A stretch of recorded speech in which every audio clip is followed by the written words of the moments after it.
Food বাস্কেটে আজকে তৈরি করে দেখাবো শাহী চটপটি। প্রথমেই নিয়ে নিচ্ছি 6 থেকে 7 ঘন্টা ভিজিয়ে রাখা ডাবরি ডাল।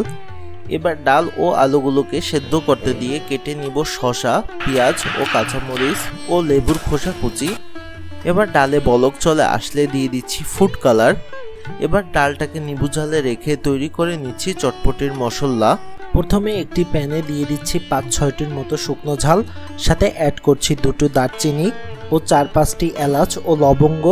দিয়ে দিচ্ছি সামান্য জয়ফল ভাঙা ও জয়ত্রী 2টোর মতো, সামান্য সাদা গোলমরিচ, মেথি 1/2 টি-স্পুন ও শাহি জিরা 1/2 টি-স্পুন, কাবাব চিনি 4-5টির মতো, গোটা ধনিয়া 1 চা চামচ ও জিরা 1/2 চা চামচ।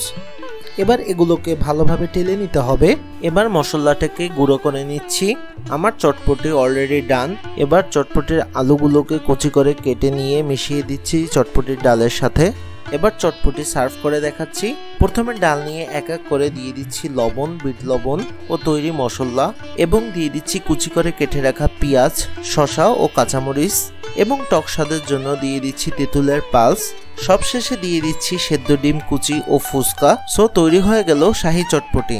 সবশেষে আপনাদের কাছে অনুরোধ, যদি আমাদের ভিডিওগুলো ভালো লেগে থাকে অবশ্যই চ্যানেলটিকে সাবস্ক্রাইব করবেন, এবং ভিডিওটির ফুল ভার্সন দেখতে হলে আমাদের চ্যানেলের ফুল ভিডিওগুলো দেখুন। সবাই ভালো ও সুস্থ থাকুন।